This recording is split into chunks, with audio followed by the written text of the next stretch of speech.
Bukod sa dagdag na pasensya, dagdag pamasahe rin ang kailangang ihanda ng mga sumasakay sa MRT at LRT simula January 4 sa susunod na taon. Yan ay kung hindi magtatagumpay ang isang grupo na naghahanda na ng legal na hakbang para ito'y pigilan. May report live si Dante Perel. Dante.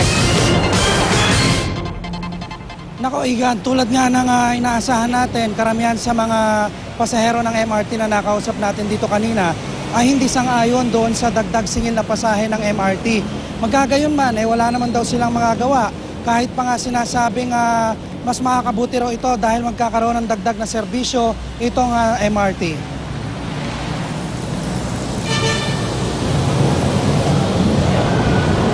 Sa pagpasok ng bagong taon, taas pasahang sasalubong sa libu-libong sumasakay ng MRT at LRT araw-araw.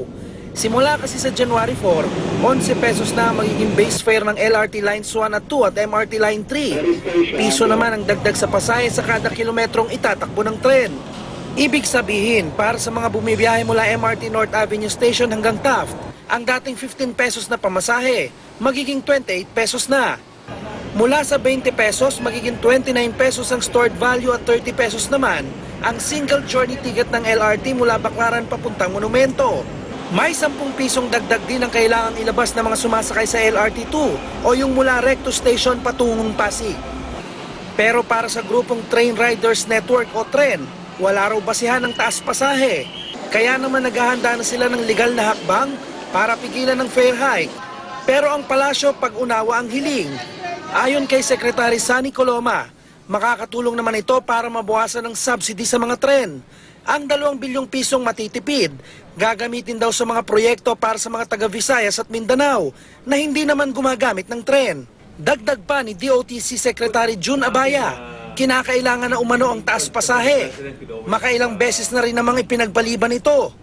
Makakatiyak naman daw na katumbas ng dagdag singil ay ang unti-unting pagsasaayos sa serbisyo ng MRT at LRT. Huling nagpatupad ng taas pasahe ang LRT1 noong 2003 habang walang naging pagbabago sa pamasahe sa LRT2. Ang MRT naman halos 2 beses nang nagpatupad ng fare rollback simula noong 1999. Sana wag muna kasi marami pang uuwi nun. Masyadong mataas para sa amin. Pag-isipan nilang mabuti bago nila iayos.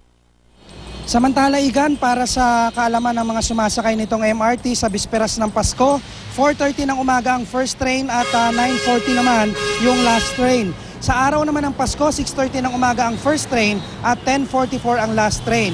Sa bisperas naman ng bagong taon, 4:30 ng umaga ang first train at 9:14 rin ang last train.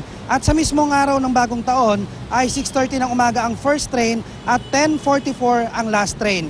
At yan ang unang balita mula rito sa North Avenue Station ng MRT sa Quezon City. Balik sa iyo, Igan. Maraming salamat, Dante Perelio.